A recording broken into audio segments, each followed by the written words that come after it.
नमस्कार, स्वागत है। आज हम करेंगे बिहारी सतसई के दोहों की व्याख्या। इसका संपादन किया है जगन्नाथ दास रत्नाकर जी ने और ये 1 से लेकर 50 तक की संख्या के जो दोहे हैं उनको हम व्याख्या के लिए देख रहे हैं। तो आइए आज आगे की व्याख्या करते हैं। दोहा नंबर कौन सा है? दोहा नंबर है 11। क्या कहते हैं यहाँ पर बिहारी जी?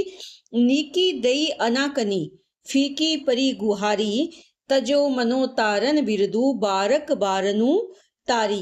नीकी क्या होती है? यहाँ पर देखिए एक जो मूल भाव है या मुख्य भाव है वो कौन सा भाव है? वो है भक्त के मन में निराशा का भाव। क्यों निराश हो गया है भक्त?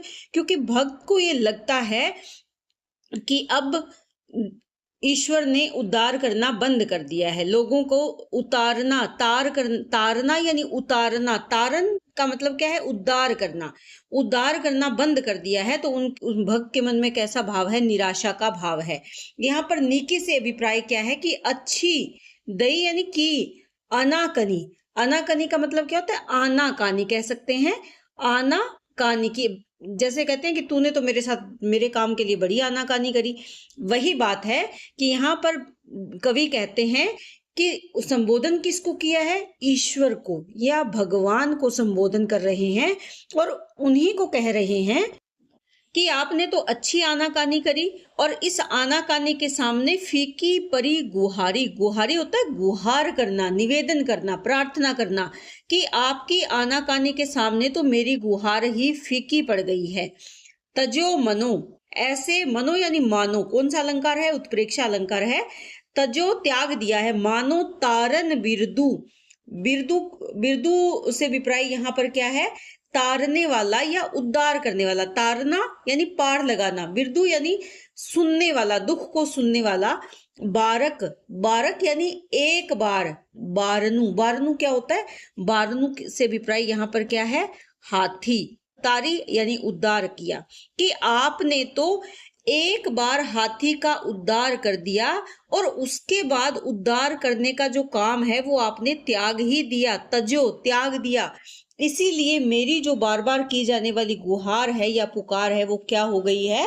फीकी पड़ गई है। वह व्यंजना शब्द शक्ति का प्रयोग किया है, व्यंग्यात्मक तरीके से वो कह रहे हैं कि अच्छी आनाकानी की आपने, तो व्यंग्य किया है, कटाक्ष कर रहे हैं कि आपने तो अच्छी आनाकानी की।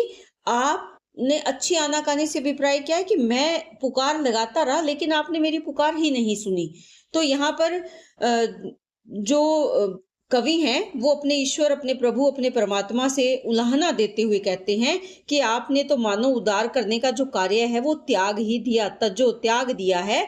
एक बार हाथी का उद्धार करके, हाथी को जब मगर ने पकड़ लिया था, मगरमच्छ ने उसके पैर को पकड़ लिया था, तब उसका उद्धार किया था। उसी पौराणिक कथानक को यहाँ पर लिया गया है।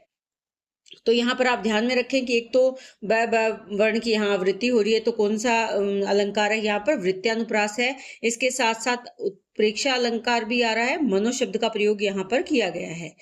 तो अगला देखते हैं, अगले में क्या कहिए? चितई ललचोहे चखनू डटी घूंघट पट माहे छल सो चली बुआई के छिनकू छबीली छा छा है।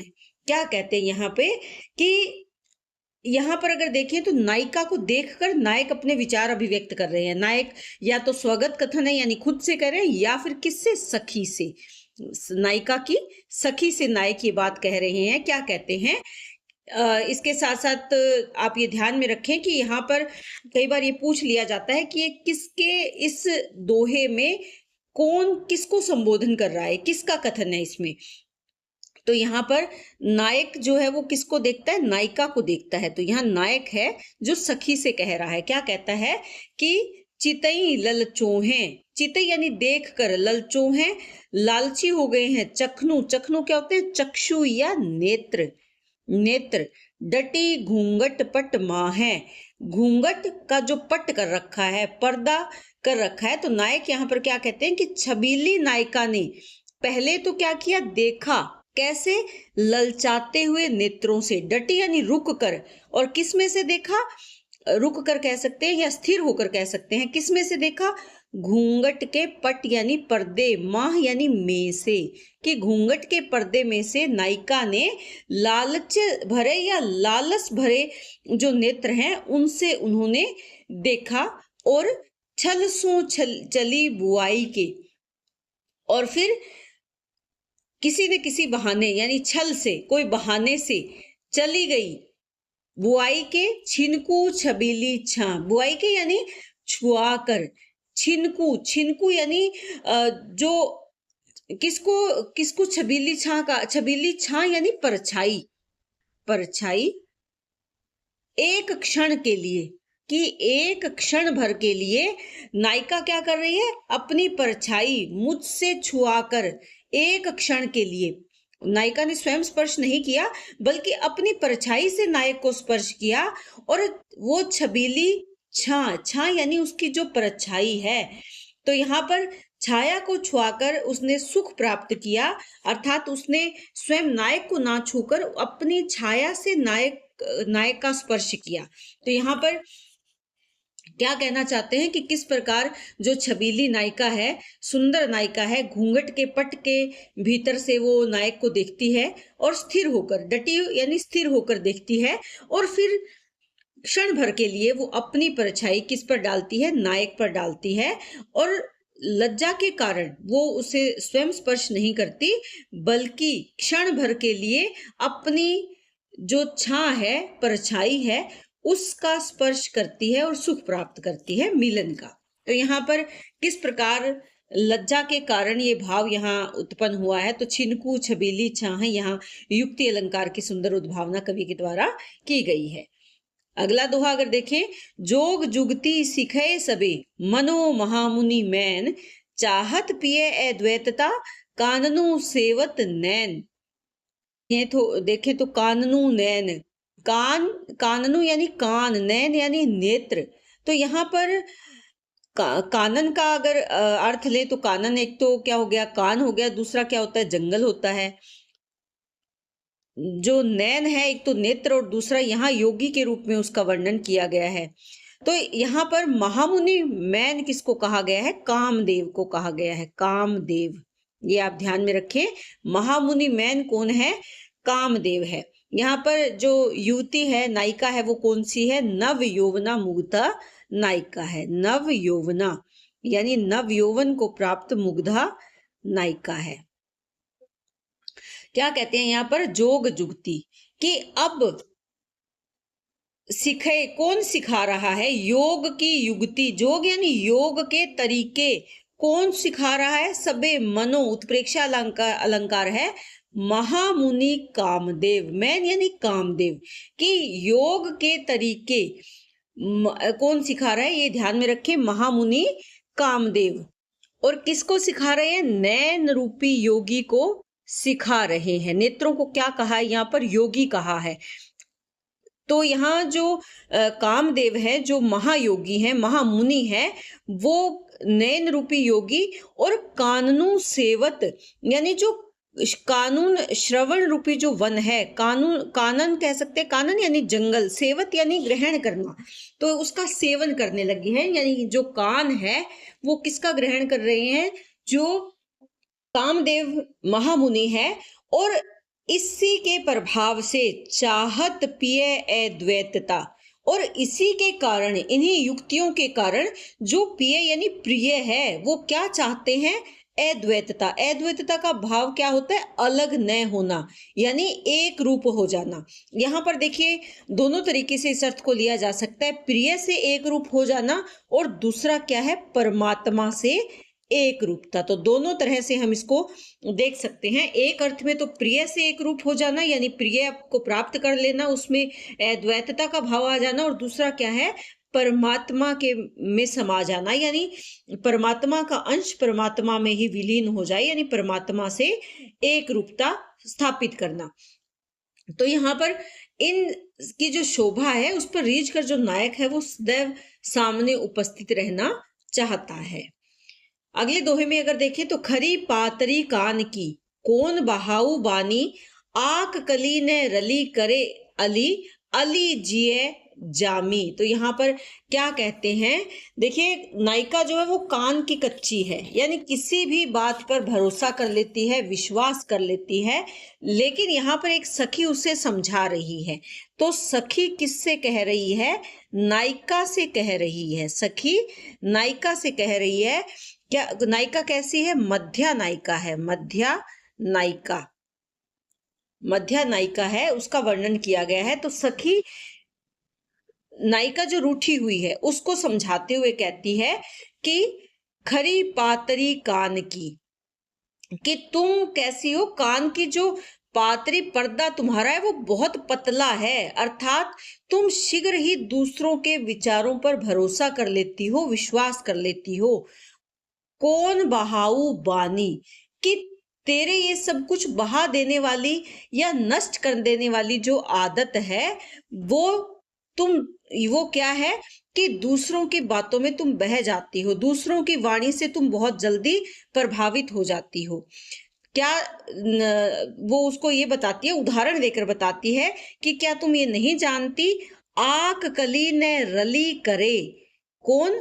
अली। अली को क्या होता है? भ्रमर।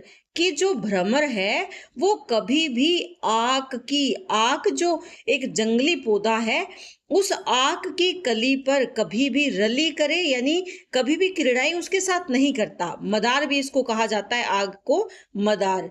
तो वो कहती हैं कि जिस प्रकार मदार की कली पर भ्रमर कभी भी उसके साथ प्रेम प्रसंग नहीं करता या कभी भी उसका रस पान नहीं करता या उससे रस क्रीड़ा नहीं करता, अली जिये जामी की, अली हे सखी तुम अपने जिये यानी मन में या हृदय में इस बात को ग्रहण कर लो या जान लो। अर्थात कहने का भाव क्या है कि जो तुम्हारा प्रिय है या जो नायक है वो कभी भी किसी दूसरे के जाल में नहीं फंस सकते, वो तुमसे ही प्रेम करते हैं और तुम्हें इस बात का भरोसा होना चाहिए। तो यहाँ पर एक सखी नायिका को समझा रही है कि तुम कान की कच्ची हो।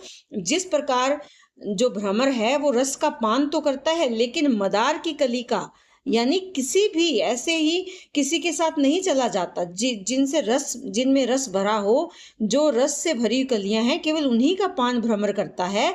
तो तुम्हारे जो प्रिय हैं वो केवल तुमसे ही प्रेम करते हैं। हे सखी इस बात को तुम अपने हृदय में धारण कर लो।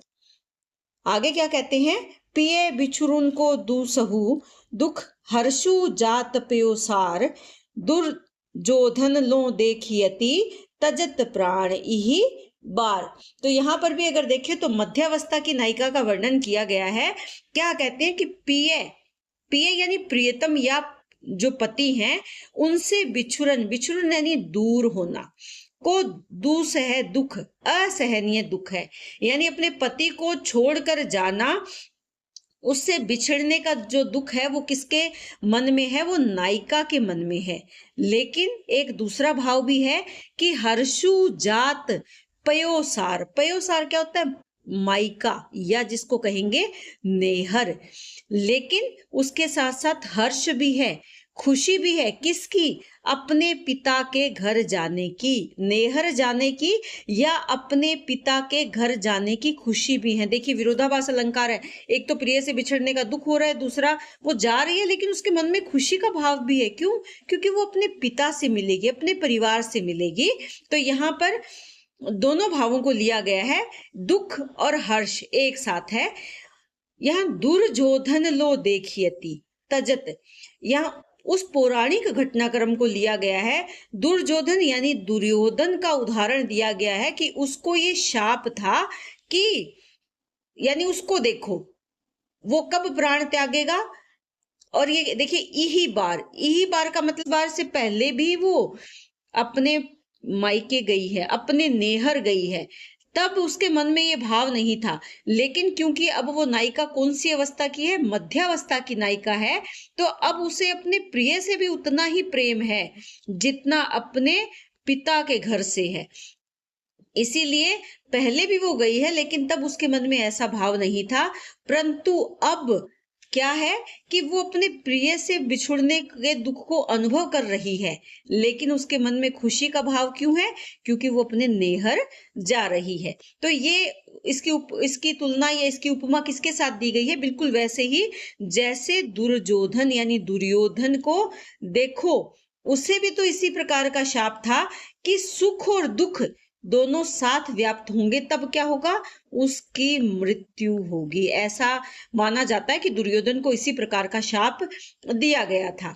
तो तब वो प्राण को त्यागेंगे, तजत प्राण यानी तब अपने प्राणों का त्याग करेंगे। और इस बार नायिका की भी ऐसी ही स्थिति है, उसके प्राण भी संकट में हैं।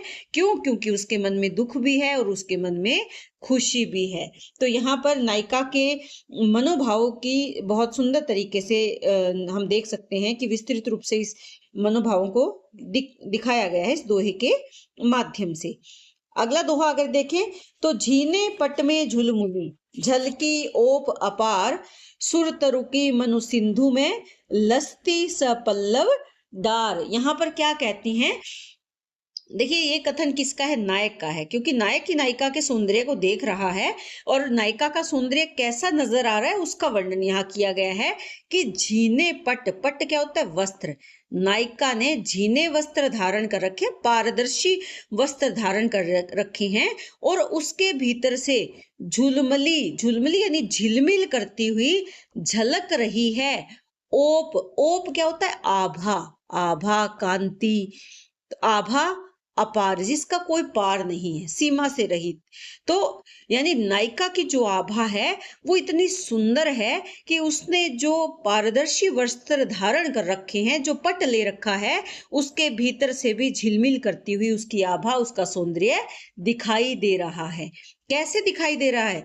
सुर तरु की मनु, उत्प्रेक्षा अलंकार आ गया, सिंधु में, कि ऐसे लग रहा है सुर तरु। कौन सा तरु होता है? जो कल्प वृक्ष है। कल्प वृक्ष यानी देवताओं का पेड़ कौन सा है?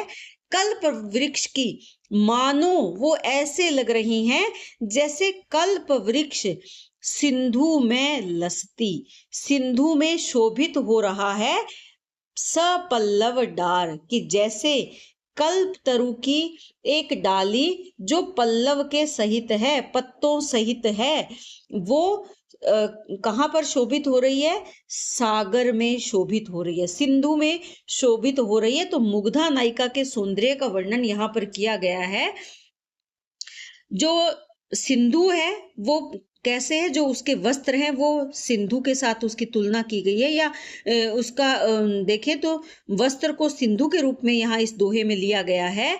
और सिंधु में जो उसके अंग हैं झिलमिल करते हुए, वो ऐसे लग रहे हैं जैसे कल्प वृक्ष की पत्तों सहित जो डाली है वो सिंधु में लहरा रही है, सागर में लहरा रही है। यहाँ पल्लव क्या है? पूछ लिया जाए कि पल्लव, इसमें को नायिका के जो अंग है उनको क्या कहा गया है? पल्लव कहा गया है। उसमें हाथ हो सकते हैं, पांव हैं, उसकी आंखें हैं, उसके होंठ है, कान है। इनको उपमा दी गई है किसकी? पल्लव की। तो यहाँ उपमा अलंकार भी है। अगले दोहे में क्या कहते हैं? डोरी ठोड़ी गाढ़, गही नैन बटोही मारी, चिलक चैंद में रूप ठग, हांसी फांसी हारी। यहां पर अगर देखें तो रूपक अलंकार है। तो क्या कहते हैं कि चिलक, चिलक क्या होती है? चमक, चमक चोंद में, रूप ठग, रूप कैसा है? ठगने वाला है। डोरी ठोड़ी गाढ़, और इसके साथ साथ क्या कहा गया है कि ठोड़ी के भीतर डारे ठोड़ी गाड़, कि गाड़ दिए, गाड़ने का मतलब दबा दिए, ठोड़ी में डारे डाल दिए। गही नैन बटोही मारी, गही यानी ग्रहण करके, नैन नेत्र रूपी जो बटोही हैं। बटोही क्या होता है? बटोही जो हमारे मेहमान आते हैं, मेहमान कह सकते हैं या पथिक कह सकते हैं। पथिक यानी नेत्रों ने, नेत्र रूपी जो पथिक है, बटोही है, मारी, मार दिया है, और ग्रहण करके उसे कहाँ गाड़ दिया है? नायिका की ठोडी में गाड़ दिया है। तो किसने? रूप ठग, सौंदर्य रूपी ठग ने, चिलक चोंद, चमक चोंद में नयन रूपी जो पथिक हैं उनको घेर कर हांसी रूपी फांसी में डालकर हार गया है, यानी उसको मार डाला है। और कहाँ डाल दिया है? ठोड़ी की गड्ढे में डाल दिया है। देखिए, अगर वैसे देखा जाए तो अतिशोक्ति अलंकार भी हैं। यहाँ पर कहने का भाव क्या है कि जो नायिका का सौंदर्य है वो इतना सुंदर है, इतना सौंदर्य रूपी क्या है? ठगने वाला है। सौंदर्य ठगने वाला है, यानी मोहित करने वाला है। और उन्होंने किसको मोहित किया? नैन बटोही को मोहित किया। नेत्र उन्होंने किसको मोहित किया? नैन बटोही को मोहित किया। नेत्र कहां पर जाकर अटक गए हैं? नायिका के ठोड़ी के गड्ढे में जाकर अटक गए हैं। यानी ठोड़ी पर जो गड्ढा है नायिका के, देखिए आपने कई बार देखा होगा कि जो ठोड़ी का भाग होता है वहां एक बिंदु बनता है, गड्ढा पड़ता है। तो वो गड्ढा इतना सुंदर है कि जो नायक यहाँ पर है, जो मोहित हो गया है, उसके नेत्र जो पथिक हैं वो पथिक कहाँ पर? उस गड्ढे में जाकर गिर गया है। यानी वो नायक उस गड्ढे ठोड़ी के गड्ढे पर मोहित हो गया है। तो यहाँ अतिशोक्ति अलंकार भी है और इसके साथ साथ रूपक अलंकार भी। नैन बटोही, रूप ठग, ठोड़ी गाड़, ये यहाँ पर क्या है? रूपक अलंकार की उद्भावना की गई है। अगले दोहे में अगर देखें, कीने हूं कोटिक जतन अब कहीं काढ़े कोनू। कीने हैं, किए हैं, कोटिक करोड़ों जतन अब कहीं काढ़े कोनू। कि यहाँ पर जो नायक है या नायक क्या है? नायिका की सखी, जो नायिका की सखी है, यानी नायिका की सखी। नायिका की सखी कहती है कि हे सखी, किसके सौंदर्य का वर्णन किया गया है? मोहन के रूप सौंदर्य का वर्णन किया गया है। क्योंकि मोहन रूप मिली पाना में पाना मैं को लोनू, यानी हे सखी, मोहन के रूप पर मोहित कौन हो गई है? नायिका हो गई है। और नायिका अपनी सखी से कह रही है, कीने हूं कोटिक जतन, कि मैंने करोड़ों जतन किए हैं, या अन्य लोगों ने भी करोड़ों जतन किए हैं, अब कहीं काढ़े कोनू, कोई भी नहीं निकाल सकता मेरे मन से। किसको? मोहन को, मोहन के रूप को मेरे मन से कोई नहीं निकाल सकता। भो मन मोहन रूप मिली, कि मेरे मन में मोहन का जो रूप है कैसे मिल गया है? ऐसे मिल गया है, पाना मैं को लोनू। पाना यानी पानी, लोनू यानी नमक। जैसे पानी में नमक मिल जाता है, और पानी में जब नमक मिल जाए तो चाहे कितने ही प्रयत्न क्यों ना कर लो, कोटिक जतन, करोड़ों प्रयास ही क्यों ना कर लो, उसे कोई अलग नहीं कर सकता, उसे कोई निकाल नहीं सकता। बिल्कुल वैसे ही जो मोहन की रूप सौंदर्य है या मोहन की जो मूर्त है वो मेरे मन में बस गई है, और अब मेरे मन से उनको कोई भी नहीं निकाल सकता। तो यहाँ पर अगर देखें मन मानस की अगर बात करें तो मन जो है श्लेष अलंकार है यहाँ पर। इसके साथ साथ को लोनू, ये जो पंक्ति है, पाना मैं क्यों लोनू, यहाँ पर कौन सा अलंकार है? दृष्टांत अलंकार का प्रयोग किया गया है। आगे क्या कहते हैं? लाग्यो सुमनु हवे है सफलू, आतप रोसु निवारी, बारी बारी आपनी सिंची सुहृदिता बारी। क्या कहते हैं यहाँ पर? बारी। देखिए यहाँ पर अगर देखें तो एक शब्द में अनेक अर्थ छुपे हैं। जैसे अगर देखें, लाग्यो सुमनु हवे है सफल, आतप रोसु निवारी, बारी बारी आपनी सिंची सुहृदिता बारी। बारी को देखें तो यहाँ संबोधन किया गया है। किसको संबोधन किया गया है? बालिका को संबोधन किया गया है। दूसरा इसका अर्थ क्या है? माली को संबोधन किया गया है। दूसरी बारी का जो अर्थ है वहां पर नायक के आने की बारी है, यानी नायक इस बार आएगा, तो नायक के आने की बारी है। और माली के संदर्भ में देखें तो वाटिका है, उद्यान है, बगीचा है। अगर तीसरे बारी की बात करें तो वो है वाक, वाणी या सरस्वती। और अगर माली के संदर्भ में देखें तो वो क्या है? जल। यहाँ पर श्लेष अलंकार है, ये बात आप ध्यान में रखें। तो यहाँ पर अगर प्रथम अर्थ को देखें, अगर नायिका के संदर्भ में, बालिका यानी नायिका के संदर्भ में देखें तो क्या कहते हैं कि हे बालिका, तेरा जो मन सुमनु सफलु सफल होगा, आतप रोसु आकर, रोष यानी तुम्हारे भीतर जो रोष है, क्रोध है, तुम उसका निवारण करो, उसे दूर करो, अर्थात तुम्हारा प्रेम सफल होगा। तो तुम क्या करो, बारी बारी आपनी सिंची, कि तुम अपनी बारी का, यानी अपने मन में भीतर जो क्रोध का भाव है, जो रोष का भाव है, जो नायक के प्रति गुस्सा है, उसे दूर करो और अपनी बारी को, बारी यानी अपने नायक, क्योंकि इस बार बारी किसकी है, नायक के आने की बारी है, और तुम अपनी बारी को, नायक के आने के विचार को अपने मन में रखो और सींचो उसे सुहृदयता, सुहृदयता यानी अच्छे मन से, मैत्री भाव से, बारी, बारी यानी वचन, कि मीठे वचन बोलकर, मीठी वाणी बोलकर, वाक कहा है, वाक यानी वाणी, मीठे वचन बोलकर तुम नायक को रिझाने का प्रयास करना। यानी नायक जब इस बार तुम्हारे, क्योंकि नायक की बारी है इस बार, वो तुम्हारे पास जब आए तो तुम उन्हें रिझाने का प्रयास करना, और उनके साथ कैसे वचन बोलना, अच्छे मन से मीठी वाणी तुम उनके साथ बोलना। आगे दूसरे अगर माली के पक्ष में देखें, ये तो क्या है, बालिका के संदर्भ में। अब अगर इसी के अर्थ को माली के संदर्भ में देखें तो क्या कहते हैं कि हे बारी, बारी कौन है, माली है, तेरी वाटिका में क्या लगा है, सुमन, फूल, और वो सफलु, अच्छे फल से युक्त होगा, कि तुम्हारी वाटिका में जो फूल लगा है उस पर फल भी अच्छा आएगा।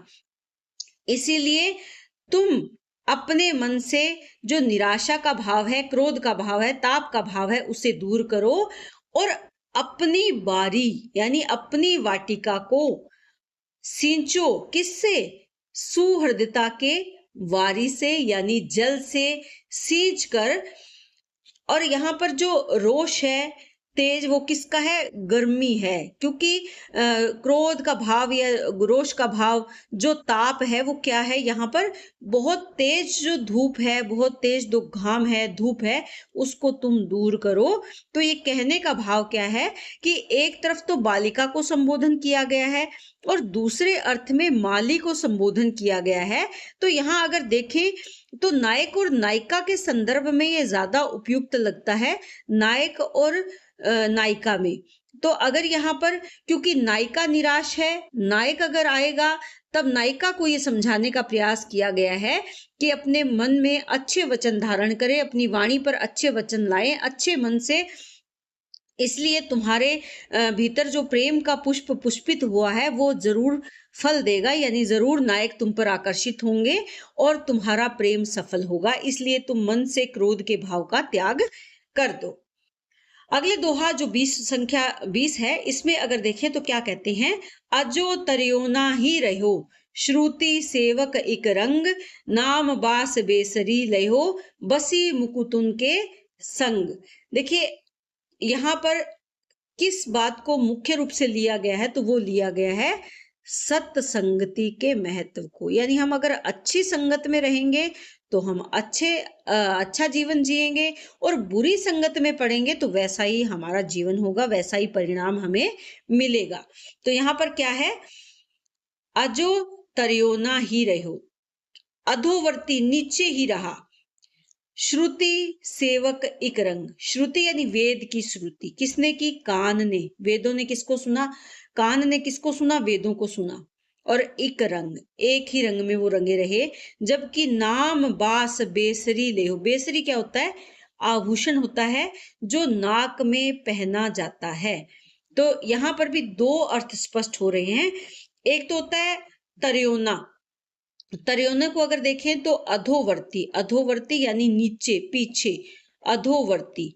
और इसी का दूसरा अर्थ क्या है, कान का आभूषण यानी कर्ण भूषण, कान का आभूषण यानी कर्ण का भूषण, यानी कान में जो आभूषण पहना जाता है वो हमेशा नीचे ही लटकता रहता है, अगर देखें, कान का आभूषण पहना जाता है वो हमेशा नीचे की ओर लटकता रहता है, लेकिन जो नाक पर पहना जाता है वो हमेशा ऊपर रहता है। और नाक अगर देखें, मुख पर सबसे आगे क्या है? नाक है। मुख के अंगों पर अगर देखें तो नाक का आभूषण हमेशा ऊपर ऊपर रहता है, जबकि कान का आभूषण हमेशा नीचे लटकता है। तो यहाँ दो अर्थ में इसका वर्णन किया गया है।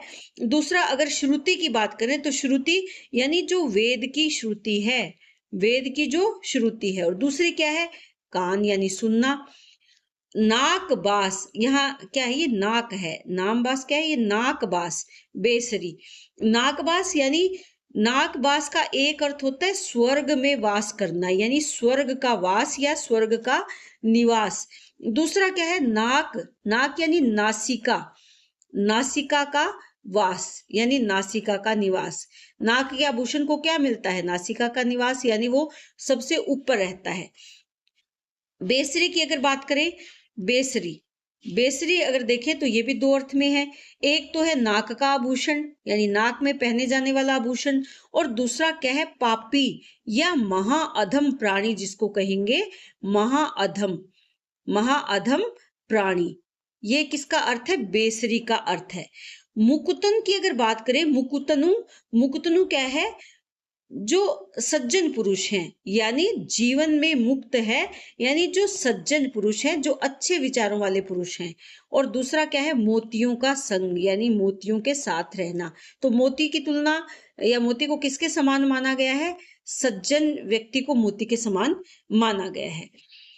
अजो यानी आज भी, कि आज भी अधम है या अधोवर्ती है श्रुति सेवन इक रंग, कि जिसने केवल कान से सुना, वेदों की श्रुति की, अपने जीवन में उनको धारण नहीं किया, वो क्या है? आज भी अधोवर्ती है। तरियो ना यानी उद्धार नहीं हुआ, तरा नहीं है, तरियो ना यानी उद्धार उसका आज भी नहीं हुआ।